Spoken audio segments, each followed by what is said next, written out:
A very good afternoon to all of you. आज हम बात करेंगे अभी good afternoon class good afternoon अभी तक हमने बात की थी कि हाइपोथेसिस क्या होती है, कितने टाइप्स की होती हैं, किस सिचुएशन में किस तरह की हाइपोथेसिस हमें फ्रेम करनी चाहिए। ठीक है, इसके बाद हमने बात की थी हाइपोथेसिस टेस्टिंग की। तो जब हम लोग हाइपोथेसिस टेस्टिंग की बात कर रहे थे तो उसमें एक बार आया था टर्म कि statistical test to apply the appropriate statistical test. तो आज हमारा मेन टॉपिक जो है वो यही है कि स्टैटिस्टिकल टेस्ट क्या होते हैं, कितने प्रकार के होते हैं। ठीक, तो आज हम लोग उसी के बारे में विस्तारपूर्वक पढ़ेंगे। अब मैं अपने आपके साथ अपनी स्क्रीन शेयर कर रही हूँ। सभी को स्क्रीन दिख रही है, पीपीटी दिख रही है? नहीं मैम अभी नहीं दिख रही। मैम पीपीटी नहीं दिख रही है। मैम अभी आपकी पिक दिख रही है।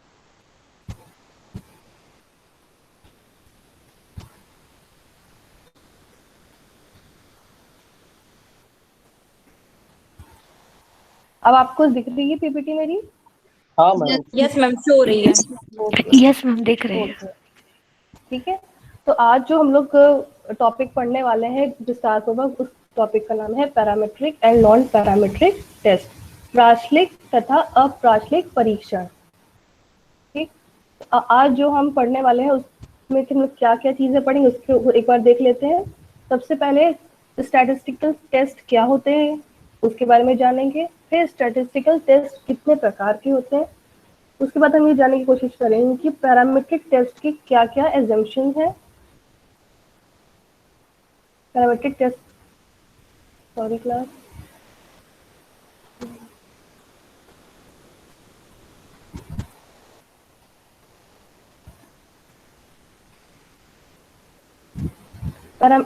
assumptions of parametric test and then assumptions of non-parametric test, difference between parametric and non-parametric test and then differences। तो सबसे पहले हम अब बात करते हैं स्टैटिस्टिकल टेस्ट की। ईली टी और मिलिक एन ने अपनी रिसर्च पेपर में स्टैटिस्टिकल टेस्ट को कुछ इस प्रकार से परिभाषित किया है कि a statistical test is a procedure for deciding whether a hypothesis about quantitative feature of a population is true or false। आप इसको इस इली टी और मेलिक एन की परिभाषा को इस तरह से समझ सकते हो कि हमने जब बात की थी हाइपोथेसिस टेस्टिंग की, तो हम लोग क्या करते हैं, सबसे पहले फर्स्ट ऑफ ऑल हमारा जो भी रिसर्च टॉपिक है उस पर आधारित हम कुछ ऑब्जेक्टिव्स बनाते हैं और फिर उन ऑब्जेक्टिव्स को ध्यान में रखते हुए अपनी कुछ हाइपोथेसिस प्रिपेयर करते हैं। ठीक है, जैसे मान लो अगर हम चाहते हैं हमारा जो रिसर्च स्टडी ये है कि स्टडी ऑफ एकेडमिक अचीवमेंट, ठीक है, study of academic achievement in relation to mental health of secondary school students.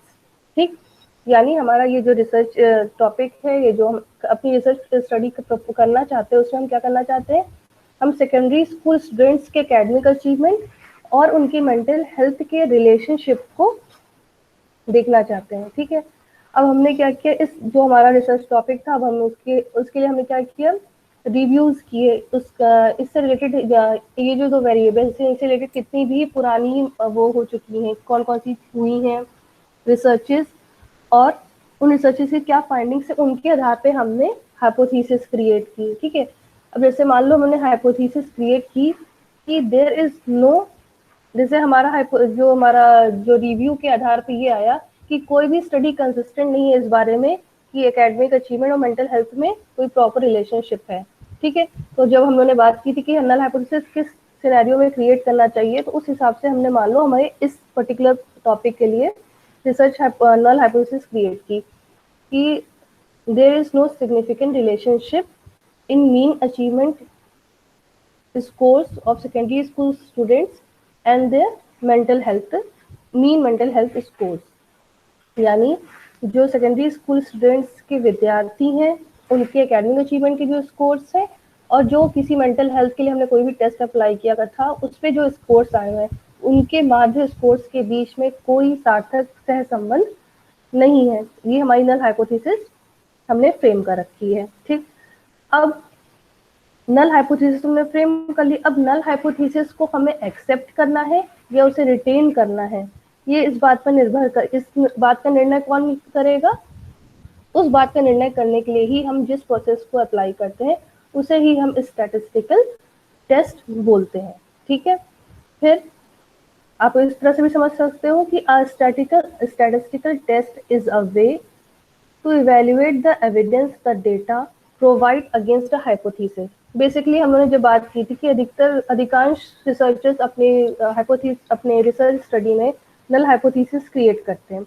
Null hypothesis को बेसिकली हम लोग इसीलिए क्रिएट करते हैं ताकि हम एंड में उनको रिजेक्ट कर सकें, थ्रू स्टैटिस्टिकल टेस्ट की जो एविडेंस आएंगे उसके थ्रू हम उसको रिजेक्ट कर सकें। तो बेसिकली स्टैटिस्टिकल टेस्ट क्या होते हैं?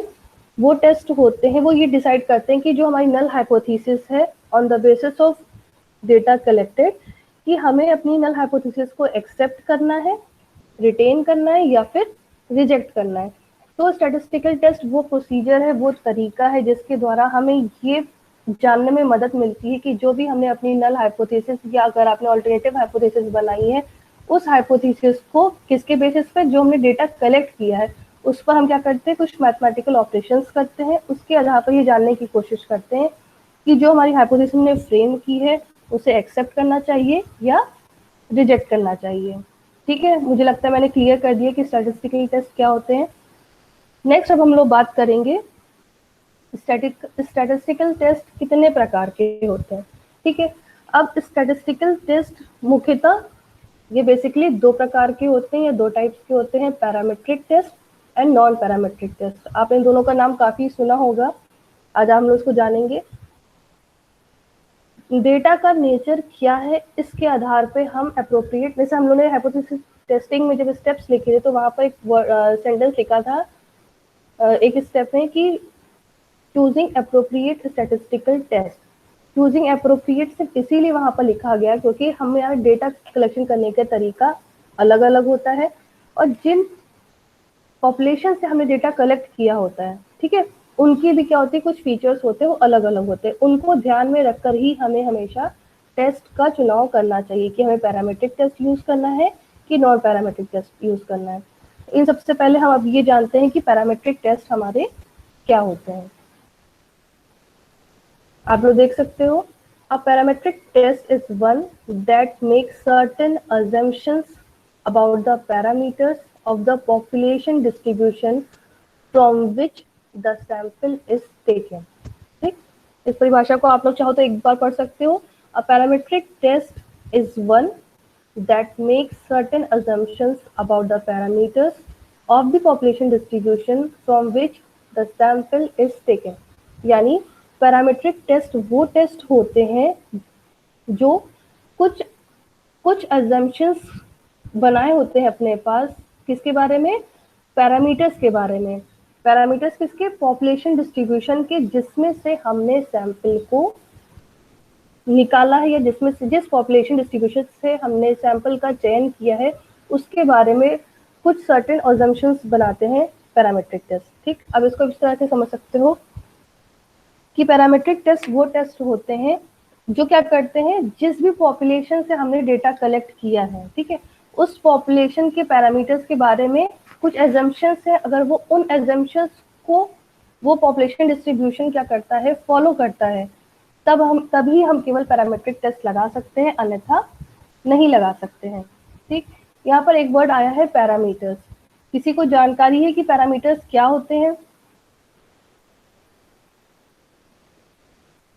मैम, एक मानक निर्धारित करना। नहीं, स्टैटिस्टिक्स की भाषा में आप लोग ये समझ लो कि पैरामीटर्स और स्टैटिस्टिक दो वर्ड्स हैं। पैरामीटर्स क्या होता है, जब हम कोई स्टैटिस्टिकल क्वांटिटी पूरी पॉपुलेशन से निकालते हैं, जैसे पॉपुलेशन मीन है, पॉपुलेशन का स्टैंडर्ड डेविएशन है, तो ये सब चीजें क्या हो जाएंगी, पैरामीटर्स। वहीं अगर हमने पॉपुलेशन में से कुछ सैंपल निकाला है और उसके हमने सैंपल मीन और सैंपल स्टैंडर्ड डेविएशन निकाला तो उसको बोलते हैं। ठीक है, तो पैरामीटर्स क्या होते हैं, parameters are measures computed from all the observation in a population. जैसे मान लो कानपुर विश्वविद्यालय के कला संकाय के छात्रों की हाइट की गणना करनी है, ठीक है, कि कला संकाय में जो बच्चे पढ़ रहे हैं उनकी हाइट ऑन एन एवरेज कैसी है। तो हमने क्या किया, कला संकाय है, ठीक है, जो आर्ट फैकल्टी उसमें जितने भी कोर्सेज चलते हैं सभी बच्चों की क्या कर ली, हाइट का मेजरमेंट कर लिया और मीन निकाल लिया। तो वो जो मीन हाइट आएगी वो क्या होगी, पैरामीटर होगी। लेकिन अगर हमने कहा कि कला संकाय के विद्यार्थियों की हाइट का अनुमान हमें जल्दी से लगाना है, तो हम क्या करेंगे, कला संकाय के जैसे आर्ट्स फैकल्टी के अंदर भी बहुत सारे ग्रुप्स होंगे, तो हमने क्या किया, हर ग्रुप से कुछ कुछ बच्चे ले लिए, यानी सैंपल कलेक्ट कर लिया और उनकी हाइट ले ली और उनका मीन हमने कैलकुलेट कर लिया। तो हमने बता दिया कि लमसम बच्चों की हाइट इतनी होती है। तो हमने यहाँ पर क्या किया, हमने पूरी पॉपुलेशन को ना लेकर यहाँ उसमें से कुछ सैंपल लिया और उसकी केवल हाइट कैलकुलेट की। तो वो जो हमने मीन निकाला उसको हम बोलते हैं स्टैटिस्टिक। ठीक, जब कोई कुछ गणितीय चीजों का आकलन किया जाता है पूरी पॉपुलेशन के को लेकर, जैसे पॉपुलेशन मीन को हम क्या बोलते हैं, पैरामीटर बोलते हैं। क्यों, क्योंकि पॉपुलेशन मीन में क्या है, पॉपुलेशन में होने वाले सभी लोगों को काउंट किया गया है। लेकिन अगर आप सैंपल मीन कहते हैं तो उसे स्टैटिस्टिक बोलते हैं, यानी उसमें पॉपुलेशन के सभी लोगों को हमने नहीं लिया, बल्कि उसमें से जो हमने रैंडमली कुछ लोग चुने थे केवल उन्हीं को लिया है, तो उसको स्टैटिस्टिक बोलते हैं। ठीक, इसीलिए पैरामीट्रिक टेस्ट क्या, पैरामीट्रिक इसलिए बोला जाता है क्योंकि वो पॉपुलेशन जिससे कि हमने सैंपल लिए हुए हैं उनके पैरामीटर्स के बारे में कुछ एग्जम्पशंस तय किए हुए हैं उन्होंने, कि अगर पॉपुलेशन जो हम जहाँ जिसमें से हमने डेटा कलेक्ट किया है उसके जो पैरामीटर्स हैं, जैसे उनका वेरिएंस है, ठीक है, वेरिएंस यानी स्टैंडर्ड डेविएशन का स्क्वायर, उनका मीन है, या उनकी और भी जो कैरेक्टरिस्टिक्स वो किस तरह की होंगी, अगर वो फुलफिल होती हैं तो ही हम पैरामीट्रिक टेस्ट को अप्लाई कर सकते हैं। अभी इसके एजम्पशंस के बारे में बात हम अभी आगे नेक्स्ट स्लाइड में करेंगे। तो पैरामीट्रिक टेस्ट कौन से होते हैं, वो टेस्ट होते हैं जो कुछ सर्टेन एजम्पशंस बना के रखे होते हैं, किसके बारे में, पॉपुलेशन डिस्ट्रीब्यूशन के बारे में, जिसमें से हमने सैंपल कलेक्ट किया है। ठीक, अब आप लोग अभी आगे आने वाले क्लासेस में पढ़ोगे कि पैरामीट्रिक टेस्ट जैसे टी टेस्ट है, एफ टेस्ट है, ANOVA analysis of variance etcetera, ये सारे क्या है, पैरामीट्रिक टेस्ट हैं। अब हम जानने की कोशिश करते हैं कि पैरामीट्रिक टेस्ट के अजम्पशंस क्या है। जैसे अभी हमने बात की पिछले स्लाइड्स में कि पैरामीट्रिक टेस्ट क्या होते हैं, वो टेस्ट होते हैं जो उन्होंने कुछ एजम्पशंस लगाए रखे हैं किस पर, पैरामीटर्स पे, जिसमें से हम जिस पॉपुलेशन से हमने डेटा कलेक्शन किया है।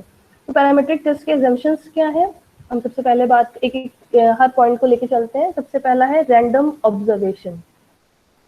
ठीक, रैंडम ऑब्जर्वेशन से क्या अर्थ है, रैंडम ऑब्जर्वेशन से सिंपली मतलब ये है कि हमने अपनी पॉपुलेशन से जो डेटा कलेक्ट किया है वो रैंडम तरीके से किया है। ठीक, अब रैंडम क्या होता है, जैसे आप लोगों ने पढ़ा होगा, जब आप लोगों ने फर्स्ट ईयर में सैम्पलिंग टेक्निक्स पढ़ी होंगी तो वहां पर आपने सिंपल रैंडम सैम्पलिंग पढ़ा होगा। तो पैरामीट्रिक टेस्ट क्या कहता है कि अगर आपने, जैसे मान लीजिए आपकी, जैसे अभी हम लोग बात करते हैं कला संकाय की छात्र आपकी पॉपुलेशन है, ठीक है, तो और आपकी स्टडी आपकी जो स्टडी है, रिसर्च स्टडी है, वो है कि कला संकाय के विद्यार्थियों के एकेडमिक अचीवमेंट और मेंटल हेल्थ को देखना है आपको। तो ठीक है, तो आप क्या करोगे, आपने क्या किया, उस जो भी आपकी कला संकाय में डिफरेंट सब्जेक्ट्स चले उनका क्या किया, उन सभी में से इक्वल मात्रा में क्या किया, सैंपल्स को कलेक्ट किया। लेकिन सैंपल को कैसे कलेक्ट किया, थ्रू रैंडम सैम्पलिंग, यानी कि हर ग्रुप में जितने भी बच्चे हैं उन सभी के सैंपल में आने की जो प्रोबेबिलिटी है, जो प्रायिकता है, वो क्या है, एक समान है। यानी कि उनमें से किसी का भी चयन हो सकता है, सबके पास सैंपल में आने के लिए इक्वल चांसेस हैं। तो पैरामीट्रिक टेस्ट का सबसे महत्वपूर्ण और पहला जो एजम्पशन ये है कि अगर पॉपुलेशन से हम सैंपल कलेक्ट कर रहे हैं तो वो कैसा होना चाहिए, रैंडम होना चाहिए, रैंडम मैनर में सिलेक्शन किया जाना चाहिए पॉपुलेशन से। ठीक, नेक्स्ट है the observation must be independent, that is the selection of one case must not be dependent upon the selection of any other case. यानी जो सिलेक्शन किया जा रहा है, जो हमने रैंडम सैम्पलिंग के थ्रू हम अपना पॉपुलेशन से सैंपल को डिडक्ट कर रहे हैं, निकाल रहे हैं, चूज कर रहे हैं, वो कैसा होना चाहिए, इंडिपेंडेंट होना चाहिए। इंडिपेंडेंट का सेंस है कि किसी, जैसे मान लो हमें दो ग्रुप है, लड़के और लड़कियों के, हमें मेल और फीमेल के इंटेलिजेंस की टेस्टिंग करनी कि कौन ज्यादा अच्छा है, या इमोशनल इंटेलिजेंस की टेस्टिंग करनी कि किसमें इमोशनल इंटेलिजेंस ज्यादा होता है या समान होता है या जो भी है। ठीक, तो हम क्या करेंगे, दो ग्रुप हमारे पास है, बॉयज का और गर्ल्स का। तो बॉयज एक ग्रुप में हम क्या कर रहे हैं, बॉयज को सिलेक्ट कर रहे हैं, और एक ग्रुप में हम क्या कर रहे हैं, गर्ल्स को सिलेक्ट कर रहे हैं। तो यहाँ पर हम देख रहे हैं कि गर्ल्स की और बॉयज की जो सिलेक्शन है पॉपुलेशन से, वो आपस में एक दूसरे को इफेक्ट नहीं कर रहे हैं। यानी बॉयज का सिलेक्शन गर्ल्स पर डिपेंड नहीं है और गर्ल्स का सिलेक्शन बॉयज पर डिपेंडेंट नहीं। यानी बॉयज के ग्रुप में बॉयज के आने की और गर्ल्स के ग्रुप में गर्ल्स के आने की जो चांसेस है वो इंडिपेंडेंट एक दूसरे से, एक का प्रभाव दूसरे पे नहीं पड़ रहा है। जैसे इसको इस तरह से आप समझ सकते हो, कभी कभी क्या होता है, एक्सपेरिमेंटल रिसर्चेस आपने पढ़ी होंगी, ठीक है। तो उस एक्सपेरिमेंटल रिसर्च में मेन एक बात ये होती है कि हमें क्या करना पड़ता है, इंटरवीनिंग वेरिएबल्स को कंट्रोल करना होता है, ठीक है। तो इंटरवीनिंग वेरिएबल्स को कंट्रोल करने के लिए बहुत सारे तरीके हैं, उनमें से एक तरीका क्या है, मैचिंग। आपने पढ़ा होगा मैचिंग में क्या करते हैं, जैसे मान लो हमें कोई किसी मेथड ऑफ टीचिंग का असर बच्चों के एकेडमिक अचीवमेंट पे देखना है, ठीक।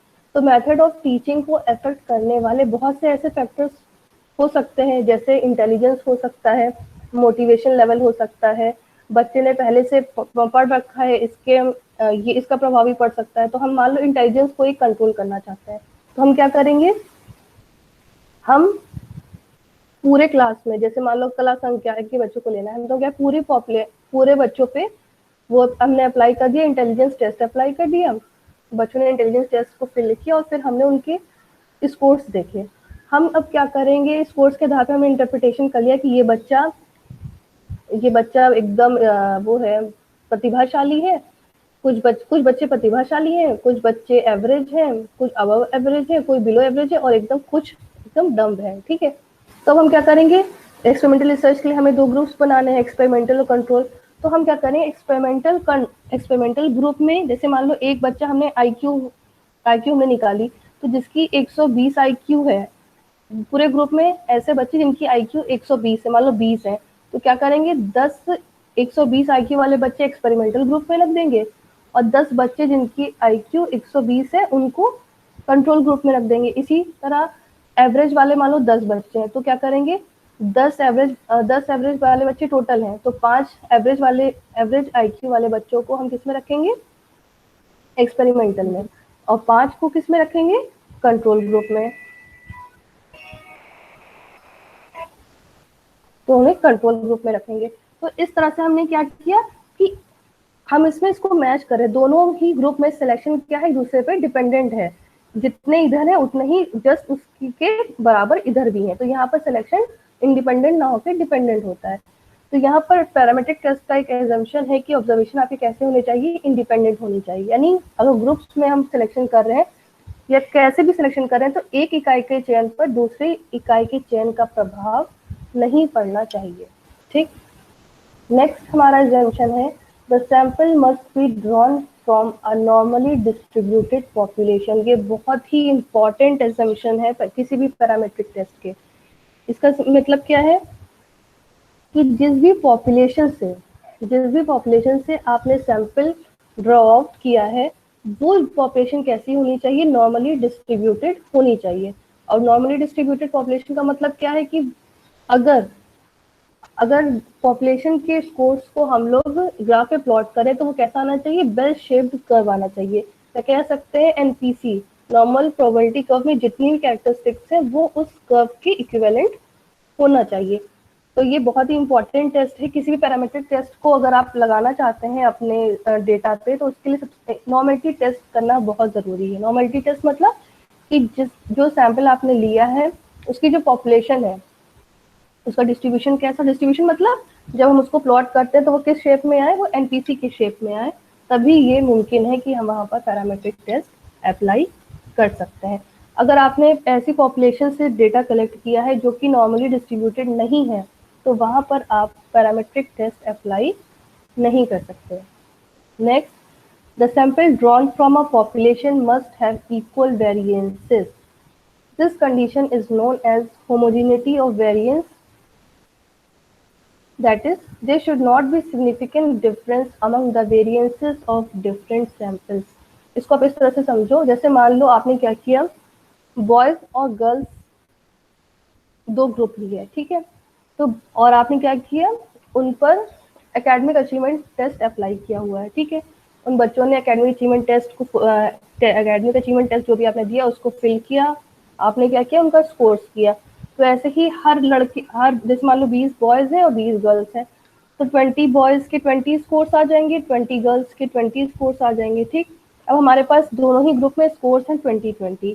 अब आप क्या करोगे, बॉयज के जो 20 स्कोर्स हैं उनका अगर आप क्या निकालो, वेरिएंस निकालो। वेरिएंस कैसे निकालेंगे, जो हमारे पास स्कोर्स है उनका स्टैंडर्ड डेविएशन निकाल कर फिर उसका स्क्वायर कर दिया। तो जैसे मान लो उनका बॉयज का स्टैंडर्ड डेविएशन आया है सिग्मा बी स्क्वायर आया है, ठीक है।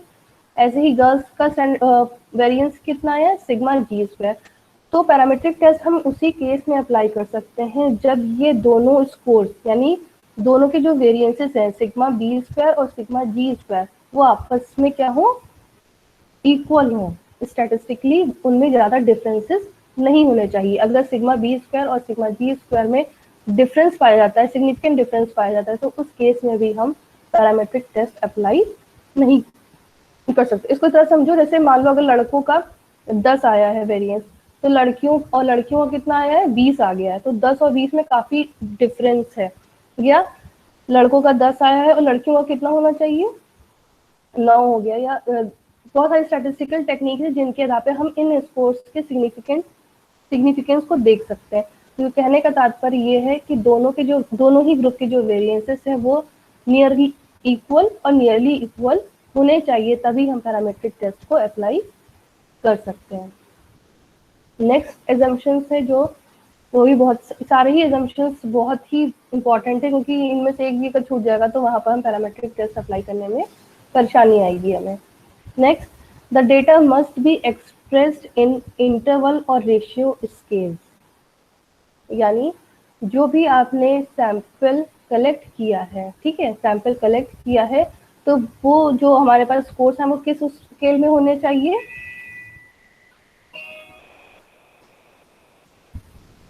वो किस उसमें होने चाहिए, उसके आपके इंटरवल स्केल्स और रेशियो स्केल्स में। अब मैं ये जानना चाहूंगी आप लोग से, क्योंकि आप लोगों ने वेरी फर्स्ट यूनिट में इसी बात पर स्केल्स ऑफ मेजरमेंट को ही पढ़ा हुआ है, तो कोई स्टूडेंट्स अगर समझाना चाहता है इंटरवल स्केल को तो वो समझाए।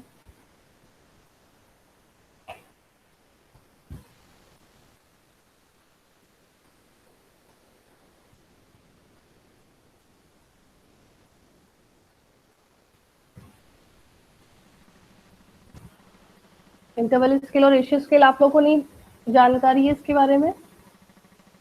मैम पढ़ा हुआ है चारों, लेकिन थोड़ा सा कंफ्यूजन है, थोड़ा सा याद नहीं आ रहा है। पढ़ा है पूरा, ऑर्डिनल, नॉमिनल, इंटरवल और रेशियो चारों पढ़ा है, थोड़ा सा रिकॉल करना होगा। Yes ma'am. इंटर जैसे कि इसमें क्या होता है कि जो इंटरवल स्केल होती है उसके अंतर्गत हम लोग ये देखते हैं कि जो भी बच्चे का, जैसे कि हम लोग बच्चे की परफॉर्मेंस देखते हैं कि बच्चा फर्स्ट है, सेकंड है, थर्ड है, तो उसके आधार पे ही हम लोग उसके कैटेगरी में डिवाइड करते हैं इंटरवल रेशियो के अंतर्गत, स्केल के अंतर्गत। और हाँ, जो रेशियो स्केल होती है वो हमारी जो क्या बोलते हैं कि नॉमिनल, ऑर्डिनल और इंटरवल रेशियो मतलब स्केल होती है, उसके अंतर्गत रेशियो स्कोर के अंतर्गत सारे मतलब स्केल आ जाते हैं। वो सबसे हमारी उच्चतम स्तर की स्केल होती है। इसके अंतर्गत हम लोग बच्चों के जो भी अचीवमेंट होते हैं, जो भी इंटेलिजेंस टेस्ट होते हैं, जो भी होता है, वो सारा सब कुछ हम लोग इसमें डिवाइड करते हैं, देखते हैं। थोड़ा सा कंफ्यूजन है, मैं इसको क्लियर कर देती हूँ। देखो, अब आप लोग आज जान लो, 4 स्केल्स होती है मेजरमेंट की, ठीक। नॉमिनल, ऑर्डिनल, इंटरवल और रेशियो, ठीक है। नॉमिनल में क्या होता है, हम ग्रुप्स को आइडेंटिफाई कैसे करते हैं, उनके नेम के थ्रू। जैसे हमने क्या किया, बॉयज और गर्ल्स बोल दिया, ठीक है। ऑर्डिनल में क्या होता है, हम क्रम की बात करते हैं। जैसे हमने क्या किया, क्लास को ग्रेड्स में बांट दिया कि हाईली इंटेलिजेंट, ठीक है, एवरेज इंटेलिजेंट और लो इंटेलिजेंट। तो हमने यहाँ पर क्या किया, हमने यहाँ पर ग्रुप को कैसे आइडेंटिफाई कर रहे हैं, ग्रेड्स के थ्रू, किसी क्रम के थ्रू, कि पहले हाई आएंगे, फिर एवरेज वाले आएंगे और फिर लो वाले आएंगे, ठीक है। तो ये हमारी होती है आपकी ऑर्डिनल स्केल। इंटरवल स्केल्स में क्या होता है, इन सभी बाकी जो हमने अभी 2 बताई उनकी प्रॉपर्टीज तो होती हैं, साथ ही साथ हम क्या कर सकते हैं इंटरवल स्केल पे, किन्हीं 2 यूनिट्स के बीच में डिफरेंसेस को भी बता सकते हैं, ठीक है। जैसे आप लोग करते नहीं हो, जैसे वो है डिग्री सेल्सियस है, ठीक है, तो उसमें हम कह सकते हैं ना 0 से 10 डिग्री सेल्सियस, ठीक है, फिर 10 से 20, इस तरह से। तो हम क्या कर सकते हैं, 2 यूनिट्स के बीच के डिफरेंसेस को भी मेजर कर सकते हैं। बस इंटरवल में एक कमी क्या होती है कि इसमें ट्रू जीरो नहीं होता, यानी अगर टेम्परेचर जीरो है तो हम ये नहीं कह सकते कि टेम्परेचर एकदम शून्य हो गया है, उस समय भी उसका कुछ ना कुछ ताप होता है। वही yes ratio ma'am, scale, yes हाँ वही रेशियो मैम, स्केल में क्या, सॉरी मैम, हाँ बताइए। वही वही रेशियो स्केल में क्या होता है, रेशियो स्केल में बेसिकली बाकी तीनों स्केल्स की प्रॉपर्टीज होती हैं, लेकिन एक प्रॉपर्टी और होती है कि वहां पर एब्सोल्यूट जीरो प्रेजेंट रहता है। ठीक, अब एब्सोल्यूट जीरो क्या होता है, जैसे मान लो अगर आपसे कहा जाए कि 0 मीटर कपड़ा नाप दो, ठीक, तो 0 मीटर मतलब 0 मीटर मतलब कुछ नहीं, ठीक है। आपसे बोला गया 5 सेंटीमीटर कपड़ा काट दो, तो 5 सेंटीमीटर की कोई वैल्यू है, ठीक है। तो रेशियो स्केल में क्या होता है, रेशियो स्केल में आपका एब्सोल्यूट जीरो प्रेजेंट होता है। जैसे हम लोग के जो साइकोलॉजिकल मेजरमेंट्स होते हैं वो बेसिकली अधिकतर किसमें आते हैं, इंटरवल स्केल में आते हैं। क्यों, क्योंकि जैसे मान लो अगर आपने क्या किया, इंटेलिजेंस को मेजर किया और बच्चे का इंटेलिजेंस का जो स्कोर है वो 0 आया है, ठीक है। तो ये पॉसिबल तो नहीं कि बच्चे की इंटेलिजेंस या जो IQ है वो 0 हो। 0 का मतलब एकदम शून्यता से वहां नहीं होता है, ठीक है, शून्यता से नहीं होता है। वहीं अगर हम बोल दें कि आलू 0 किलो तौल दो, तो इसका मतलब कुछ नहीं तौलना है। आलू 1 किलो तौल दो, मतलब हर चीज का डेफिनेट एक जगह है, वहां 0 का मतलब है कुछ नहीं, शून्य है। जबकि इंटरवल स्केल में 0 का मतलब एग्जैक्ट 0 से नहीं होता है, वहां पर रिलेटिव 0 होता है, ठीक है। तो ये सारे स्केल्स आपको मैंने बता दिए। तो हम जैसे कि बात कर रहे थे एजम्पशंस की, कि the data must be expressed in interval और रेशियो स्केल्स, यानी यहाँ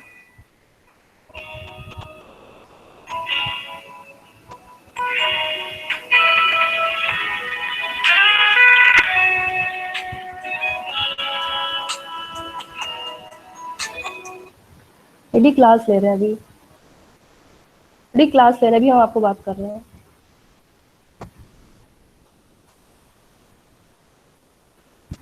हाँ, तो यहाँ पर हम बात करते हैं the data must be express in interval और रेशियो स्केल्स, मतलब कि जो आपने जो सैंपल से डेटा कलेक्ट किया वो इन दो स्केल्स का ही होना चाहिए, तभी हम पैरामीट्रिक टेस्ट अप्लाई कर सकते हैं। इंटरवल स्केल मतलब जैसे आपके अचीवमेंट स्कोर्स है, जैसे किसी का 24 आया, किसी का 24.5 आया, किसी का 30 आया, मान 50 का मैक्सिमम स्कोर है, तो फ्रॉम 0 to 50 कोई भी वैल्यूज वहाँ पर ले सकता है, ठीक है। लेकिन अगर ऐसा आया है कि अगर आपने क्या किया, इस तरह से डेटा कलेक्ट किया है कि अबव एवरेज है या हाई ग्रेड का है या लो ग्रेड का है, तो उस सिचुएशन में हम पैरामीट्रिक टेस्ट को अप्लाई नहीं कर सकते। क्यों, क्योंकि वो कैसा हो जाएगा, वो ऑर्डर स्केल पे आया हुआ। जैसे अगर आपने क्या किया, आपने जो डेटा कलेक्ट किया है उसमें जो आपने रिजल्ट निकाला वो इस हिसाब से निकाला कि बच्चा हाई इंटेलिजेंट है, आपने इस तरह से कैटेगरी बना के निकाल लिया, हाई इंटेलिजेंट, एवरेज इंटेलिजेंट और लो इंटेलिजेंट, इस तरह से आपने डेटा का रिजल्ट निकाला है।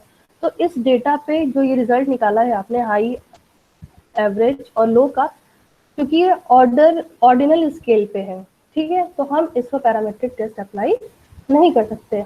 अगर हमारे पास, जैसे हमने बताया, जैसे 50 मार्क्स का आपने अप्लाई किया है और उसमें आपके 40, 35, 35.5 इस तरह से स्कोर्स आए हैं, तो ये स्कोर्स कैसे हैं, ये कंटिन्यूअस है, ये इंटरवल स्केल्स पे हैं। तो हम इस तरह से प्राप्त हुए डेटा पर ही पैरामीट्रिक टेस्ट को अप्लाई कर सकते हैं, ठीक। लास्ट अजम्पशन है कि sample size should be large. Parametric test को अप्लाई करने के लिए ये भी एक अजम्पशन है कि जो आपका डेटा, जो सैंपल साइज होना चाहिए वो अपेक्षाकृत बड़ा होना चाहिए, ठीक है। तो अभी तक हमने ये जान लिया कि स्टैटिस्टिकल टेस्ट क्या होते हैं, स्टैटिस्टिकल टेस्ट क्या होते हैं, कितने प्रकार के होते हैं, पैरामीट्रिक टेस्ट क्या होता है, पैरामीट्रिक टेस्ट की कौन कौन से एजम्पशंस होते हैं। एजम्पशंस जो हमने अभी पढ़े हैं, इसका मतलब सिंपली ये है कि अगर आपका जिस भी पॉपुलेशन से आपने अपना सैंपल कलेक्ट किया है वो इन सारे एजम्पशंस को अगर फुलफिल करता है, यानी जो आपके पास डेटा आया है वो इन सारे एजम्पशंस को फुलफिल करता है, तभी हम पैरामीट्रिक टेस्ट को अप्लाई करेंगे अपनी हाइपोथेसिस टेस्टिंग के लिए, वरना हम नॉन पैरामीट्रिक टेस्ट की ओर बढ़ेंगे, जिसके बारे में हम अभी आगे जानेंगे। अब मुझे ये आपसे ये कहना है कि अगर किसी को अभी तक जो मैंने पढ़ा है उसमें से कोई अगर क्वेरी है तो वो पूछ सकता है, ताकि वो हम लोग उसको सॉल्व करके फिर आगे बढ़ें। कोई क्वेरी है तो अभी आप लोग पूछ लो।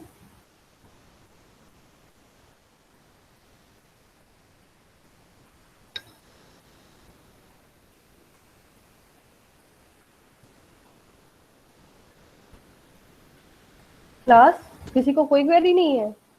मैम हम जो लोग आगे। पैरामीटर्स हाँ। सैंपल में अप्लाई करेंगे फिर उसको हम्म। तो पॉपुलेशन में कर सकते हैं। तब उसके लक्ष्मी, फिर से आप बोलो, मुझे समझ में नहीं आ रहा क्या पूछना चाह रहे हो। मैम जो पैरामेट्रिक टेस्ट हैं वो सैंपल में हम लोग करेंगे, तो ठीक बाद में है। रिजल्ट्स आएंगे उनको तो पॉपुलेशन में इंटरप्रेट कर सकते हैं। हाँ, यही तो एक मेन, देखो पैरामीटर अभी इसके आगे बात करेंगे। ऐसे पैरामेट्रिक टेस्ट, देखो हमारा रिसर्च स्टडी जो होता है वो बेसिकली क्या होता है कि वो हम लोग पॉपुलेशन के लिए ही करते हैं, लेकिन टाइम की वजह से, एनर्जी की वजह से उसको सेव करने के लिए हम क्या कर सकते हैं, हमारे पास इतना समय नहीं है, इतना टाइम नहीं, इतनी एनर्जी नहीं है कि हम होल पॉपुलेशन पे एक्सेस कर पाए। ठीक है, तो हमें क्या करना पड़ता है, सैंपल को कलेक्ट करना पड़ता है, और सैंपल जब हम पूरा अपना रिसर्च कंप्लीट कर लेते हैं तो हम फाइंडिंग्स किस पर जनरलाइज करते हैं, पॉपुलेशन पे ही तो करते हैं। किसी भी रिसर्च में जो हम लोग फाइंडिंग्स की जनरलाइजेशन करते हैं वो उसकी पॉपुलेशन के लिए ही करते हैं बेसिकली। ठीक। इसमें एनी मोर क्वेश्चंस? चलो तो फिर मैं अब आगे बढ़ती हूँ अगर आपको क्वेरी नहीं है। ये हमने बात कर ली कि पैरामीट्रिक टेस्ट के क्या क्या एग्जाम्पशंस होते हैं। अब हम लोग बात करते हैं नॉन पैरामीट्रिक टेस्ट की। ठीक। Non-parametric test is one which does not specify any conditions about the parameter of the population from which the sample is drawn। यानी नॉन पैरामीट्रिक टेस्ट वो टेस्ट होते हैं जो पैरामीटर्स के बारे में किसी प्रकार का कोई एजम्पशंस या कोई कंडीशन नहीं लागू करते हैं, किस पर, जिसमें से हमने अपना, जिस पॉपुलेशन से हमने अपना डेटा कलेक्ट किया है। ठीक है। अब चूंकि ये किसी प्रकार का कोई कंडीशन या कोई एजम्पशंस नहीं लगाते हैं किसी भी पैरामीटर के लिए पॉपुलेशन पर, तो इसीलिए हम इसको नॉन पैरामीट्रिक टेस्ट को डिस्ट्रीब्यूशन फ्री टेस्ट बोलते हैं। क्योंकि ये किसी भी, जैसे आपने पैरामीट्रिक टेस्ट में क्या देखा कि पॉपुलेशन कैसी होनी चाहिए, नॉर्मली डिस्ट्रीब्यूटेड होनी चाहिए, या उसके वेरिएंसेस कैसे होने चाहिए, जो सैंपल्स हमने किए इक्वल और नियरली इक्वल होने चाहिए। पैरामीट्रिक टेस्ट क्या कर रहा है, कुछ कुछ कंडीशंस को लागू कर रहा है पॉपुलेशन डिस्ट्रीब्यूशन पे जिसमें से हमने सैंपल किया है। लेकिन नॉन पैरामीट्रिक टेस्ट में क्या है, वो जिस भी पॉपुलेशन से हमने सैंपल कलेक्ट किया है उसके डिस्ट्रीब्यूशन के बारे में किसी भी प्रकार का कोई कंडीशन अप्लाई नहीं कर रहा है। ठीक है, हर चीज से सबको फ्री कर रहा है, इसलिए हम क्या कहते हैं नॉन पैरामीट्रिक टेस्ट को, डिस्ट्रीब्यूशन फ्री टेस्ट।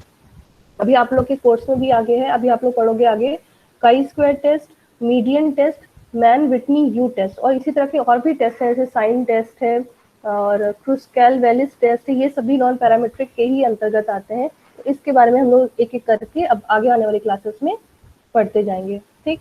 अब नॉन पैरामीट्रिक टेस्ट के बारे में आपने जान लिया। अब नॉन पैरामीट्रिक टेस्ट के एजम्पशंस क्या है?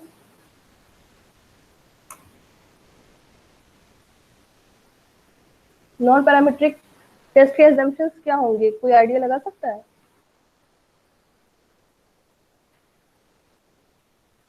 मैम इसमें कोई पैरामीटर तो डिसाइड नहीं होता है, तो जैसे कि अगर ज्यादा बड़ी पॉपुलेशन पे अगर करते हैं तो फिर ज्यादा इसमें प्रॉब्लम्स आ सकती हैं, तो कम ही पे हो सकता है मैम।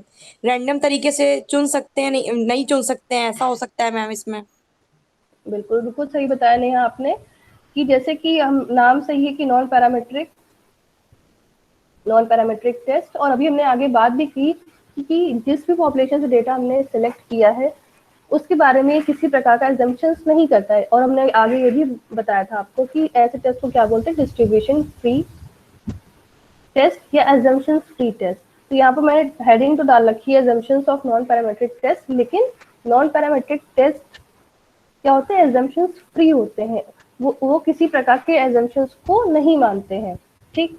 अब बात आती है तो फिर नॉन पैरामीट्रिक टेस्ट कहाँ कहाँ यूज हो सकते हैं, तो नेहा ने अभी अच्छे से आप एक इंडिकेट कर दिया कि ऐसे पॉपुलेशन है, ठीक है, जब आपने डेटा कलेक्ट किया उसके आपने नॉर्मलिटी चेक की। अभी आप लोग आगे पढ़ोगे कि नॉर्मलिटी कैसे चेक की जाती है थ्रू एसपीएसएस।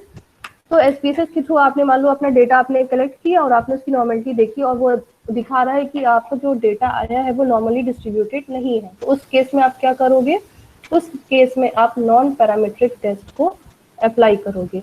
तो non parametric test can be used, कहाँ यूज हो सकते हैं, जहां पर पॉपुलेशन क्या हो, एनपीसी को फॉलो ना करती हो, या सैंपल साइज छोटा हो उस स्थिति में, या फिर जो आपका डेटा है वो किस पर आया हो, या तो नॉमिनल स्केल में आया हो या ऑर्डिनल स्केल में आया हो। इन्हीं परिस्थितियों में हम क्या यूज करते हैं, नॉन पैरामीट्रिक टेस्ट को। अगर कोई डेटा जो कि हमने पॉपुलेशन से ड्रॉ आउट किया है, वो अगर पैरामीट्रिक टेस्ट के किसी भी कंडीशन जो हमने बताई हैं उनको अगर फुलफिल नहीं करता है, तो उन परिस्थिति में हम क्या किसकी तरफ मुड़ेंगे, किसकी तरफ मदद के लिए हाथ करेंगे, नॉन पैरामीट्रिक टेस्ट को। तो उस केस में हमारा मदद कौन करता है, नॉन पैरामीट्रिक टेस्ट करता है। ठीक है,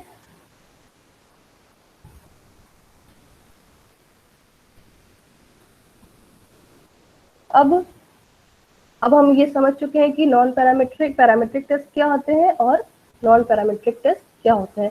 तो इनके बीच में डिफरेंसेस भी आप लोग ने बहुत सारे फिगर आउट कर लिए होंगे, लेकिन फिर भी मैंने उसको एक यहाँ स्लाइड में क्लब करके यहाँ पर रखा हुआ है।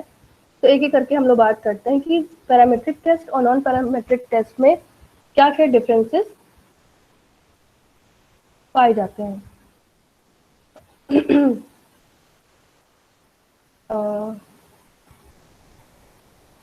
मैं चाहूंगी कि मैंने अभी जो समझाया उसी के आधार पर, सबसे पहले मैंने तो वहां पर लिख रखे हैं, लेकिन मैं चाहती हूँ कि स्टूडेंट्स को अगर समझ में आ गया तो उनको डिफरेंस भी समझ में आ गए होंगे। तो क्या आप लोग डिफरेंसेस को बता सकते हो कि पैरामीट्रिक और नॉन पैरामीट्रिक में क्या क्या डिफरेंसेस है, एक एक करके। सैंपल साइज लार्ज होना चाहिए, नॉन पैरामेट्रिक में सैंपल साइज छोटा होना चाहिए। हाँ बिल्कुल ठीक। नेक्स्ट, आस्था, दर्शिका, कृति, पवन, प्रीति, राज, रिंकू, संजय, सुचिस्मिता, सुप्रिया, उपेंद्र, वीरेंद्र, आप लोगों को समझ में आया है? तो आप लोग डिफरेंस बता सकते हो। पैरामेट्रिक में जो सैंपल होता है डिस्ट्रीब्यूशन कर्व को मतलब वो करते हुए, नॉन पैरामेट्रिक में बेटा मैम एक एक नॉन करके, आप लोग की आवाज डिस्टर्बिंग है। मैम नॉन हाँ, पैरामेट्रिक में जो जो डिस्ट्रीब्यूशन होगा वो नॉर्मल डिस्ट्रीब्यूशन नहीं होगा, तब उसको यूज करेंगे। अगर वो एनपीसी को फॉलो करता है तो पैरामेट्रिक यूज कर लेंगे। बिल्कुल बिल्कुल बिल्कुल सही बताया आस्था। नॉर्मेलिटी का हो गया और सैंपल साइज का हो गया, और भी बहुत सारे ऑप्शन है जो इसको आप फिगर आउट कर सकते हो। मैम पैरामेट्रिक डिस्ट्रीब्यूशन जो होता है वो नॉन पैरामेट्रिक में मैम कोई डिस्ट्रीब्यूशन नहीं होता, कुछ इस टाइप का। थोड़ा कंफ्यूजन हो गया। कोई बात नहीं, आप लोग ट्राई कर सकते हो। संजय आपकी बिल्कुल भी आवाज नहीं आ रही, माइक बहुत ऑडिबल नहीं हुआ। ठीक है, चलो हम लोग आज इसको वो करते हैं। हाँ, वन बाय वन लेते हैं, वन बाय वन सारे डिफरेंसेस को लेते हैं। जैसे हम लोगों ने बात की थी पैरामीट्रिक टेस्ट और नॉन पैरामीट्रिक टेस्ट को हम समझ चुके हैं, तो उसी के आधार पर हमने कुछ डिफरेंसेस को यहाँ पर फिगर आउट किया है। पहला डिफरेंसेस है कि parametric test are based on assumptions, यानी पैरामीट्रिक टेस्ट क्या होते हैं, कुछ एजम्पशंस होते हैं जिन पर वो बेस्ड होते हैं। उनका आधार क्या होता है कि अगर कोई डेटा जो कि आपने पॉपुलेशन से कलेक्ट किया है, अगर वो इन एजम्पशंस को जो कि अभी हमने आगे पढ़े हैं उनको फुलफिल करता है, तो ही हम वहाँ पर पैरामीट्रिक टेस्ट लगा सकते हैं। नॉन पैरामीट्रिक क्या होते हैं, एजम्पशंस फ्री होते हैं, यानी इन्हें यूज करने ये नॉन पैरामीट्रिक टेस्ट किसी भी प्रकार का कोई भी एजम्पशंस लागू नहीं करते हैं पॉपुलेशन डिस्ट्रीब्यूशन के regarding. Next, data should be taken from normally distributed population. Parametric test को अप्लाई करने के लिए इम्पॉर्टेंट ये है कि जिस भी पॉपुलेशन से आप डेटा कलेक्ट कर रहे हो वो कैसी होनी चाहिए, उसका डिस्ट्रीब्यूशन नॉर्मली डिस्ट्रीब्यूटेड होना चाहिए। ठीक, नॉन पैरामीट्रिक टेस्ट को हम उन डेटा पे भी अप्लाई कर सकते हैं जो क्या हो, नॉर्मली डिस्ट्रीब्यूटेड नहीं है। फिर पैरामीट्रिक टेस्ट के लिए आपने एजम्पशंस पढ़ा था कि वहाँ पर रैंडम ऑब्जर्वेशन की बात की जाती है, यानी रैंडम सिलेक्शन ऑफ सैंपल्स। यानी अगर पैरामीट्रिक टेस्ट को अगर आपको अप्लाई करना है तो आपको सिलेक्शन करना चाहिए डेटा का, वो कैसा करना चाहिए, रैंडम मैनर में करना चाहिए। यानी पॉपुलेशन से सैंपल में आने के लिए सभी इकाइयों की जो चांसेस है वो क्या हो, इक्वल हो, सेम हो। जबकि नॉन पैरामीट्रिक में जो सैंपल्स हम लोग कलेक्ट करते हैं वो रैंडमली कलेक्ट नहीं करते हैं। पैरामीट्रिक साइज में सैंपल साइज लार्ज होना चाहिए। नॉन पैरामीट्रिक टेस्ट बेसिकली किस पे अप्लाई होता है, जिसमें जहाँ पर हमारा सैंपल साइज स्मॉल होता है, छोटा होता है। अब पैरामीट्रिक टेस्ट उन्हीं पर अप्लाई किया सकता है जब हमारा डेटा किस स्केल पे आए, इंटरवल और रेशियो स्केल्स पे। जबकि नॉन पैरामीट्रिक स्केल का यूज हम लोग तब कर सकते हैं जब हमारा डेटा किस लेवल पे है, ऑर्डिनल और नॉमिनल स्केल पे है। लास्ट जो डिफरेंस वो लिखा है, more powerful than non parametric test, और नॉन पैरामीट्रिक में लिखा है have less power than the equivalent parametric test. अब पावर का मतलब यहाँ पर क्या है, देखो किसी भी टेस्ट का कोई भी स्टैटिस्टिकल टेस्ट जब हम अप्लाई करते हैं, चाहे वो पैरामीट्रिक हो या नॉन पैरामीट्रिक हो, उसका मेन उद्देश्य तो यही है ना कि हमें ये बता सके कि जो हमने हाइपोथेसिस क्रिएट की है, जो फॉर्मुलेट की है, उसको हम कितने प्रूफ के साथ एक्सेप्ट या रिजेक्ट कर सकते हैं। ठीक, अब चूंकि पैरामीट्रिक टेस्ट के लिए हम लोग क्या करते हैं, रैंडमली डेटा कलेक्ट करते हैं, पॉपुलेशन कैसी होती है, एनपीसी को फॉलो करती है, तो उस केस में क्या होता है, हमारा जो नल हाइपोथेसिस को, मान लीजिए नल हाइपोथेसिस को रिजेक्ट करने का जो स्ट्रेंथ होती है वो उतनी ज़्यादा होती है। क्यों? क्योंकि जो आपका सैंपल होता है वो पॉपुलेशन को रिप्रेजेंट करता है।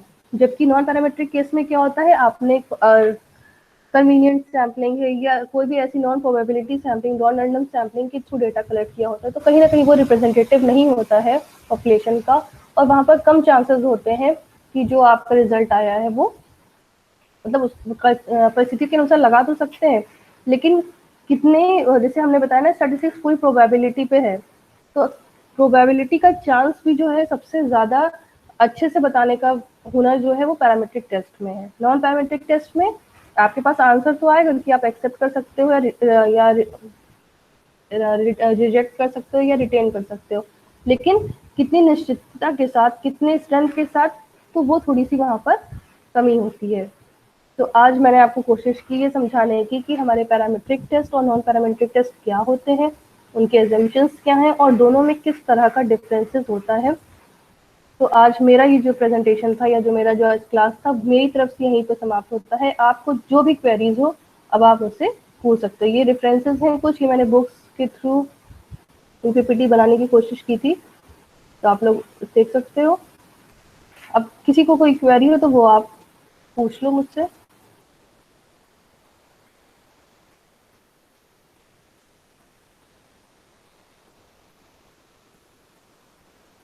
क्लास, किसी प्रकार का कोई क्वेश्चन है किसी के मन में तो वो आप पूछ सकते हो।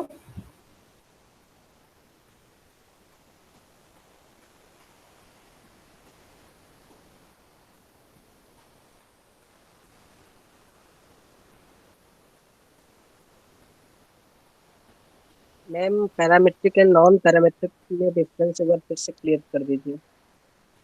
एक सेकंड, देखो बेटा, अभी हम लोगों ने जो बात की आगे ना ऊपर पैरामेट्रिक और नॉन पैरामेट्रिक की, उसी को मैंने यहाँ डिफरेंसेस के रूप में सेट किया। ठीक, डिफरेंसेस क्या है कि पैरामेट्रिक टेस्ट क्या होते हैं, कुछ एग्जाम्पशंस पर बेस्ड है, यानी आपको अगर पैरामेट्रिक टेस्ट को अप्लाई करना है तो वो सारे एग्जाम्पशंस जो कि पैरामेट्रिक टेस्ट में लगाए हुए हैं पॉपुलेशन डिस्ट्रीब्यूशन पे, वो फुलफिल होने चाहिए। ठीक, नॉन पैरामेट्रिक टेस्ट क्या होते हैं, एग्जाम्पशंस फ्री होते हैं, यानी कि वो जिस भी पॉपुलेशन से आपने सैंपल को ड्रॉ आउट किया है, जिसका चयन किया है, उसके लिए वो किसी भी प्रकार का कोई एग्जाम्पशन उस पॉपुलेशन डिस्ट्रीब्यूशन पे नहीं लगाता है। वो ये नहीं कहता कि आपका नॉर्मल होना चाहिए, आपके वेरिएंसेस इक्वल होनी चाहिए, तो उस केस में हम नॉन पैरामेट्रिक यूज करते हैं। ठीक, पैरामेट्रिक टेस्ट के लिए ये आवश्यक है कि जो पॉपुलेशन डिस्ट्रीब्यूशन है वो कैसा हो, नॉर्मल हो, यानी वो एनपीसी को फॉलो करता हो, यानी जब उसका अगर कर्व आप ड्रॉ करो ग्राफ पेपर पे तो कैसा आना चाहिए, बेल शेप्ड कर्व आना चाहिए, जैसा कि हम लोगों ने एनपीसी में पढ़ा था। वही नॉन पैरामेट्रिक के लिए कोई आवश्यक नहीं है कि आपका जो डिस्ट्रीब्यूशन है वो नॉर्मल एनपीसी को फॉलो करता हो। ठीक, पैरामेट्रिक टेस्ट में सबसे पहले ये assumptions की बात की थी कि पैरामेट्रिक टेस्ट के लिए आवश्यक है कि हमें जो सिलेक्शन करना है सैंपल का, वो कैसे करना है, रैंडम तरीके से करना है, यानी हमने पॉपुलेशन अपनी सेलेक्ट कर ली, फिर जैसे मान लो आप लोग की वो है, आप लोग को क्या करना है, किसी स्कूल में जाके डेटा कलेक्ट करना है, तो आपने क्या, किसी स्कूल ने बात की तो उन्होंने आपको अलाउ कर दिया डेटा कलेक्शन के लिए। तो जैसे मान लो 9th के 4 सेक्शन है, 9th A, 9th B, 9th C, 9th D। अब हमने क्या किया, 4 पर्चियां बनाई हैं आपने, और उन चारों पर्चियों में से किसी एक ही क्लास पे आपको अप्लाई करना है। तो आपने क्या किया, 4 पर्चियां बनाई, उनको शफल किया और उनमें से कोई एक पर्ची उठा ली। तो ये जो तरीका होता है इसे क्या बोलते हैं, रैंडम सिलेक्शन ऑफ सैंपल। यानी कि उन आपको किसी एक पे अप्लाई करना था, आपको अपना जो डेटा कलेक्ट करना था किसी एक क्लास से करना था, तो प्रिंसिपल ने बोल दिया कि ये चारों क्लास है, आप किसी में भी कर सकते हैं। तो आपने क्या किया, बायस नहीं हुए, आपने चारों पे पर्ची बनाई और उनमें से किसी एक पर्ची को सिलेक्ट किया। वहां पर उन चारों में से किसी भी के भी आने की चांसेस इक्वल थे। तो वहां पर जो आपने सिलेक्शन किया डेटा वो क्लास का, वो कैसा किया, रैंडम तरीके से किया। ठीक, नॉन पैरामीट्रिक में कोई आवश्यक नहीं है कि सैंपल रैंडमली कलेक्ट किया जाए। फिर पैरामीट्रिक टेस्ट में ऐसे बात की गई है कि सैंपल साइज लार्ज होना चाहिए, वही नॉन पैरामीट्रिक में अप्लाई का होता है छोटे सैंपल साइज पे। पैरामीट्रिक टेस्ट में जो डेटा आपका, यानी जो आपके स्कोर्स आए हैं, है ना, जैसे अचीवमेंट स्कोर्स आया है, तो वो कैसा होना चाहिए, इंटरवल स्केल और रेशियो स्केल में। जैसे अचीवमेंट को देखो हम लोग 2 तरीके से मेजर कर सकते हैं, या तो हम करें स्कोर वाइज, जैसे मान लो 50 का है तो 50 में से जितने भी मार्क्स है, 20, 21, 22, 23, 24 पूरा लेके 40, 45 इतने मार्क्स है। और एक तरीका क्या है कि हमने बच्चों को कैटेगराइज कर दिया, हाई अचीवमेंट, एवरेज अचीवमेंट, लो अचीवमेंट। तो अब हमारे पास 2 तरह के स्कोर्स हैं, देखो, हाई अचीवमेंट, एवरेज अचीवमेंट, लो अचीवमेंट, और एक स्कोर है हमारे पास पूरे 50 में से जो भी आ सकते थे, 20, 21, 22, 23, 24। ठीक, तो ये दोनों ही क्या है, एकेडमिक अचीवमेंट के स्कोर्स तो दर्शा रहे हैं, लेकिन दोनों का जो स्केल है वो अलग अलग है। क्यों, क्योंकि जो हाई, एवरेज और लो को दिखा रहे हैं वो हमारे ऑर्डिनल स्केल पर मेजरमेंट है, जबकि जो मार्क्स आए हैं 22, 23, 24, 25 ये सब कैसे कंटिन्यूअस है, ये इंटरवल स्केल पे। तो पैरामीट्रिक टेस्ट के लिए आवश्यक है कि जो आपका डेटा आया है वो इंटरवल स्केल पर होना चाहिए या रेशियो स्केल पे होना चाहिए। वही नॉन पैरामीट्रिक में क्या होता है कि जो आपका डेटा है, जैसे मान लो ये भी 2 डेटा हमारे पास आए हुए थे, हाई एवरेज और लो, और ये स्कोर्स आए हुए थे, तो हम हाई, एवरेज, लो वाले में कौन सा टेस्ट अप्लाई कर सकते हैं, नॉन पैरामीट्रिक टेस्ट। फिर more powerful than non parametric test. Powerful का मतलब सिंपली ये है कि इस स्ट्रेंथ से होता है कि किस कह सकते हो किस एक्यूरेसी के साथ हम अपनी नल हाइपोथेसिस को रिजेक्ट कर सकते हैं, इसकी पावर सबसे ज्यादा पैरामीट्रिक टेस्ट में होती है, क्योंकि इसमें जो सैंपल होता है वो हम लोग रैंडमली सिलेक्ट करते हैं, पॉपुलेशन को रिप्रेजेंट करता है, जबकि नॉन पैरामीट्रिक में पावर थोड़ी सी कम होती है, क्योंकि ये हमारा थोड़ा सा सिलेक्शन जो हमारा रैंडम सिलेक्टेड नहीं होते हैं, तो पॉपुलेशन को कहीं ना कहीं रिप्रेजेंट नहीं करते हैं सही से। आलोक, मुझे लगता है मैंने Thank आपकी you, ma'am. क्वेरी को क्लियर कर दिया होगा। Yes, ma'am. ठीक है, any more queries?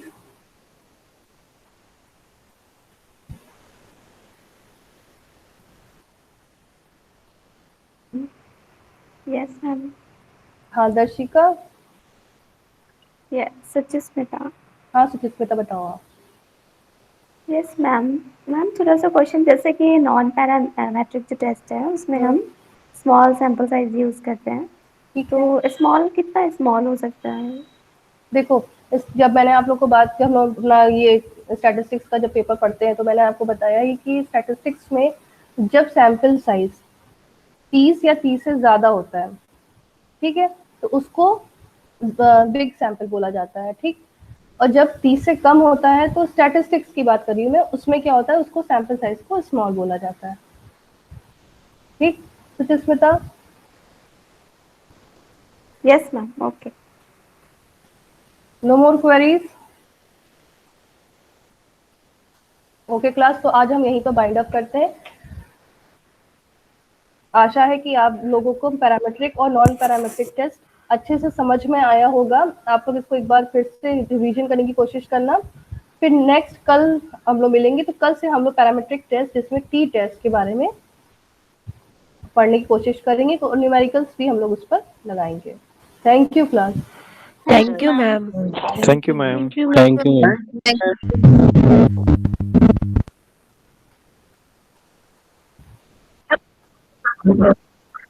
Thank you ma'am.